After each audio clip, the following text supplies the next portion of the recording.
ومولانا محمد وبارک وسلم صلو علیہ صلاة و سلام علیک یا رسول اللہ صلی اللہ تعالی علیہ وسلم۔ عزیزان محترم، اللہ رب العزت اپنے پاکیزہ کلام قرآن میں ارشاد فرماتا ہے اینما تکونوا یدرککم الموت ولو کنتم فی بروج مشیدہ۔ اے لوگو، تم جہاں کہیں بھی چلے جاؤ، کہیں بھی جا کر کے بسیرا کر لو، لیکن موت تمہارا پیچھا نہیں چھوڑے گی، ایک دن موت تم کو آ کر رہے گی۔ عزیزان ملت اسلامیہ، اللہ رب العزت نے واضح طور پر قرآن میں ارشاد فرما دیا کل نفس ذائقۃ الموت، ہر نفس کو، ہر جاندار چیز کو موت کا ذائقہ چکھنا ہے۔ ہم دنیا میں آئے کچھ وقت کے لیے، کچھ مسافر کی نیت سے ہم دنیا میں اپنی زندگی بسر کر رہے ہیں، لیکن آخری جو ہماری منزل ہے وہ آخرت کی منزل ہے۔ اس دنیا میں آنے سے پہلے ہم ہزاروں سال روح کی کیفیت میں تھے، روح کے عالم میں تھے۔ جب اللہ نے چاہا تو ہم کو اس دنیا پہ بھیج دیا، اور اس دنیا میں ہمیں چند دن رہنا ہے۔ چند دن زندگی گزارنے کے بعد پھر ہمیں اپنے مالک کی حقیقی سے جا کر مل جانا ہے۔ یہ 50-60 سال کی زندگی ہے، پھر اس کے بعد جو دائمی اور ہمیشہ رہنے والی زندگی ہے اس کو آخرت کہتے ہیں۔ ہمیں اس دنیا کو چھوڑ کر آخرت میں جا کر اپنے رب سے مل جانا ہے۔ تو یہ دنیا کا مختصر تھا سفر، یہ تھوڑی سی زندگی جو اللہ رب العزت نے ہم کو عطا کی ہے۔ اس دنیا میں ہم آئے اور زندگی گزار کر اس دنیا کو چھوڑ کر ہم چلے جائیں گے۔ عزیزان ملت اسلامیہ، غور کرنے کا مقام ہے، جس جگہ ہمیں چند دن رہنا ہے، چند دن زندگی گزارنی ہے، اس کے لیے انسان کتنا پریشان رہتا ہے، کتنی مشقت و محنت کرتا ہے۔ یہ 50-60 سال کی زندگی کے لیے وہ کتنی محنت و مشقت کے ساتھ زندگی گزارتا ہے۔ کئی مکان بنانے کی فکر رہتی ہے، کئی دکان کاروبار کو بنانے کی فکر رہتی ہے، کئی اپنے گھر والوں اور عزیز و اقارب سے آگے بڑھنے کی فکر رہتی ہے۔ وہ زندگی جس میں ہمیں بہت مختصر رہنا ہے، بہت تھوڑے وقت کے لیے ہم اس دنیا میں آئے گئے، اسی کو ہم اگر سب کچھ سمجھ لیں گے تو یاد رکھو وہ دن دور نہیں ہے کہ اس دنیا سے ہمیں خالی ہاتھ چلے جانا ہے۔ کچھ بھی ہمارے ساتھ نہیں جائے گا، اگر ہمارے ساتھ کچھ جانے والا ہے تو وہ ہمارے اعمال ہیں، وہ ہماری نیکیاں ہیں، وہ ہمارے وہ اعمال ہیں جو ہم نے اپنے رب کی رضا حاصل کرنے کے لیے، اپنے رب کو راضی کرنے کے لیے اس دنیا کے اندر کی ہیں۔ عزیزان ملت اسلامیہ، ایک مرتبہ پیغمبر اعظم حضور صلی اللہ علیہ وسلم کے صحابی مصطفیٰ کی بارگاہ میں گئے، ان کے سامنے سے ایک جنازہ گزرا۔ صحابہ اکرام نے اس جنازے کی، اس مرنے والے کی تعریف کی، اور اس کی تعریف و توصیف میں زبان کو کھولا۔ پیغمبر اعظم صلی اللہ علیہ وسلم نے ارشاد فرمایا اس پر واجب ہو گئی۔ کچھ ہی روز کے بعد ایک جنازہ اور گزرتا ہے، لوگوں نے اس کی برائی بیان کی، اس کو برائی سے یاد کرنا شروع کیا۔ پیغمبر اسلام نے ارشاد فرمایا اس پر بھی واجب ہو گئی۔ اللہ اکبر! صحابہ اکرام حیران ہیں۔ مصطفیٰ کریم نے ابھی کچھ روز پہلے ایک جنازہ گیا تھا، لوگوں نے اس کی تعریف کی، مصطفیٰ نے ارشاد فرمایا اس پر واجب ہو گئی۔ دوسرا جنازہ گیا ہے، لوگوں نے اس کی برائی کو بیان کیا ہے، اس کے شر کو بیان کیا ہے، اس کی زندگی کو گزارنے کے انداز و طریقے کو بیان کیا ہے۔ مصطفیٰ نے اس کو سننے کے بعد ارشاد فرمایا اس پر بھی واجب ہو گئی۔ صحابہ اکرام مصطفیٰ کی بارگاہ میں آتے ہیں، عرض کرتے ہیں یا رسول اللہ علیہ الصلوۃ والسلام، ہمارے ماں باپ آپ کے قدموں پہ قربان ہو جائے، یا رسول اللہ یہ بیان فرمائیے، یہ ہم کو بتا دیجئے۔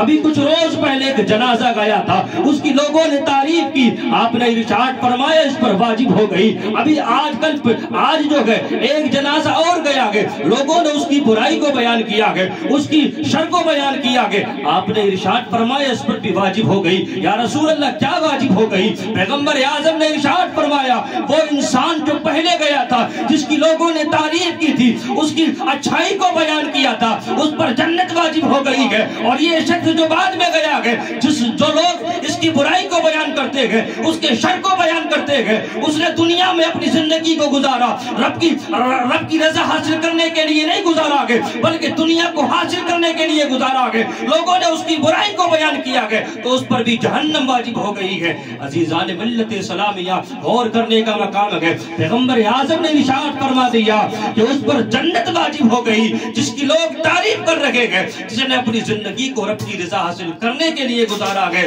اور اس پر جہنم واجب ہو گئی جس نے اپنے آپ کو رب کی نافرمانی میں اپنی زندگی کو گزارا ہے، دنیا حاصل کرنے کے لیے اپنی زندگی کو گزارا ہے۔ عزیزان ملت اسلامیہ، ہمارے آنکھوں کے سامنے ایسے ہزاروں رونما واقعات ہوتے ہیں، ہم اپنی آنکھوں سے دیکھتے ہیں۔ وہ عزیز جو ہم کو جان سے زیادہ پیارے ہوتے ہیں، وہ دوست جو ہم کو جان سے زیادہ عزیز ہوتے ہیں، لیکن ایک وقت آتا ہے ان کے درمیان جدائی ہو جاتی ہے، وہ ہمیں چھوڑ کر چلے جاتے ہیں، وہ ہم کو الوداع کہہ دیتے ہیں، وہ ہم سے منہ موڑ لیتے ہیں، پھر بھی ہم کو احساس نہیں ہوتا ہے، پھر بھی ہماری سمجھ میں نہیں آتی ہے، پھر بھی ہم غور نہیں کرتے ہیں کہ آج ہم جس کی نماز جنازہ پڑھ رہے ہیں، آج جس کو ہم منو مٹی کے تلے دبا رہے ہیں، آج جو ہم سے رخصت ہو رہا ہے، ایک وقت وہ آنے والا ہے کہ ہم کو بھی اس دنیا کو چھوڑ کے چلے جانا ہے، اس دنیا سے رخصت ہو جانا ہے۔ عزیزان ملت اسلامیہ، رب کائنات نے ہم کو زندگی عطا کی ہے، اس لیے زندگی عطا نہیں کی ہے کہ ہم دنیاوی کاموں میں گھل جائیں، اس لیے زندگی عطا نہیں کی ہے کہ ہم دنیاوی کاموں میں اتنے مصروف ہو جائیں کہ ہم اپنے خالق کو بھول جائیں،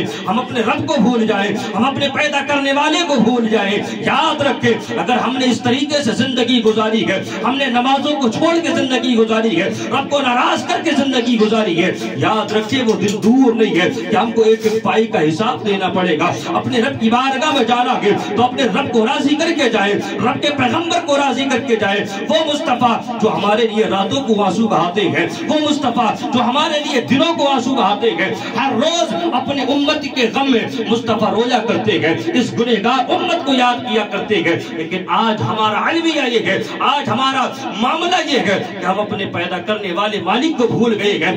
آج ہمارا المیہ یہ ہے جو مصطفیٰ ہمارے لیے آنسو بہاتے ہیں، ان کو یاد کرنا ہم نے بند کر دیا ہے۔ آج ہمارا المیہ یہ ہے جو مصطفیٰ نے ہمارے لیے راتوں کو آنسو بہائے ہیں، آج مصطفیٰ کی امت ان پر درود پڑھنے کو تیار نہیں ہے، آج مصطفیٰ سے پیار کرنے کو تیار نہیں ہے، آج مصطفیٰ کی محبت میں زندگی گزارنے کو تیار نہیں ہے۔ اے دنیا والوں، آج ہم نے جس کو سب کچھ سمجھ لیا ہے، کل یہی ہم کو چھوڑ کر چلے جائیں گے، یہی دنیا یہاں رہ جائے گی، یہ دنیا کا نظام یہی رہ جائے گا، اور ہم اپنے مالک کے پاس چلے جائیں گے۔ اس وقت ہم اپنے رب کو کیا جواب دیں گے؟ کیا اپنے رب کی بارگاہ میں عرض کریں گے؟ رب نے ہم سے پوچھ لیا، اے میرے بندے میں نے تجھ کو زندگی عطا کی، اے میرے بندے میں نے تجھ کو مکان عطا کیا، اے میرے بندے میں نے تجھ کو کاروبار دکان عطا کی، یہ بتا تو دنیا سے میری بارگاہ میں کیا نیکیاں لے کے آیا ہے، کیا تحفہ لے کے آیا ہے؟ رب کائنات قرآن میں ارشاد فرماتا ہے، الذی خلق الموت والحیات لیبلوکم ایکم احسن عملا۔ ہم نے زندگی اور موت کو اس لیے پیدا کیا ہے۔ ہم کیا سمجھتے ہیں؟ ہم دنیا میں آئے اور آنے کے بعد کچھ دن کی زندگی گزاری پھر چلے گئے۔ ہم نے کیا سمجھا گئے؟ ہم سوچے کہ جب رب نے ہم کو پیدا کیا گئے پھر ہم کو موت کیوں عطا کی گئے، پھر ہم کو مارا کیوں گئے، اور جب مارنا تھا اس دنیا سے اپنی بارگاہ میں بلانا تھا تو ہم کو زندگی کیوں عطا کی گئے، ہم کو پھر زندگی کا ہماری زندگی کو وجود کو بخشا گئے۔ عزیزان ملت اسلامیہ، رب قرآن میں ارشاد فرماتا ہے، لیبلوکم ایکم احسن عملا۔ اے میرے بندو، ہم نے تم کو اس لیے زندگی عطا کی ہے اور اس لیے تم کو موت عطا کی ہے تاکہ ہم دیکھ لیں کہ دنیا سے کون ہماری بارگاہ میں کتنا اچھا عمل لے کے آتا ہے، کتنی اچھی نیکیاں لے کے آتا ہے، کون دنیا میں جانے کے بعد اپنے رب کو اور اپنے رب کے محبوب کو راضی کر کے آتا ہے۔ عزیزان ملت اسلامیہ، یہ دنیا بہت مختصر ہے، یہ دنیا کی زندگی بہت مختصر ہے۔ ہم یہاں دنیا میں آئے گئے، ہوتا یہ ہے باپ رہ جاتا ہے، اولاد چلی جاتی ہے، بھائی رہ جاتا ہے، بھائی چلا جاتا ہے، اور اب تو یہ ہماری آنکھوں سے کچھ بھی پوشیدہ نہیں ہے۔ کوئی دن خالی نہیں جاتا ہے جو ہمارے اسی محلے شجاعت گنج کے اندر دو چار انتقال نہ ہوتے ہوں، دو چار اس دنیاوی زندگی کو الوداع کہہ کے اپنے رب کی بارگاہ میں نہ جاتے ہوں۔ لیکن پھر بھی ہم کو سوچنے پر، ہماری عقل سوچنے پر مجبور نہیں ہوتی ہے۔ جس کو آج ہم اپنے کاندھوں پر اٹھا رہے ہیں، جس کو آج ہم اپنے کاندھوں پر اٹھانے کے بعد منو مٹی کے تلے دفن کر کے آ رہے ہیں، کل اسی مٹی کے نیچے ہمارے عزیز و اقارب ہم کو دفن کر جائیں گے، ہم کو اسی مٹی کے اندر دبا کے چلے جائیں گے۔ عزیزان ملت اسلامیہ، ابھی کچھ دن پہلے کی بات ہے، ایک ہمارے بڑے عزیز تھے، بڑی محنت و مشقت کیا کرتے تھے، لیکن ان کی زندگی عمل سے خالی تھی، وہ عمل نہیں کیا کرتے تھے۔ دنیا بھی اعتبار سے بہت شہرت حاصل کی،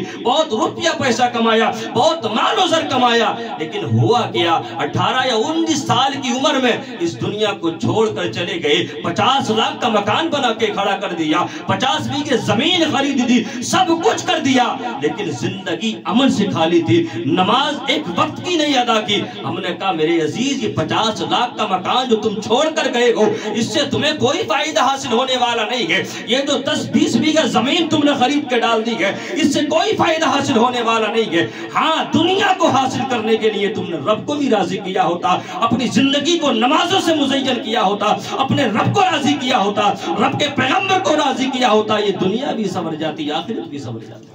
لیکن ہم نے نہیں سمجھا ہے، ہم نے نہیں سوچا ہے۔ اللہ کی بارگاہ میں دعا کرتے ہیں باری تعالیٰ ہم سبھی کو کہنے سننے سے زیادہ عمل کی توفیق عطا فرمائے، اور اللہ سے، اللہ کے محبوب سے سچی محبت کرنے کی توفیق عطا فرمائے۔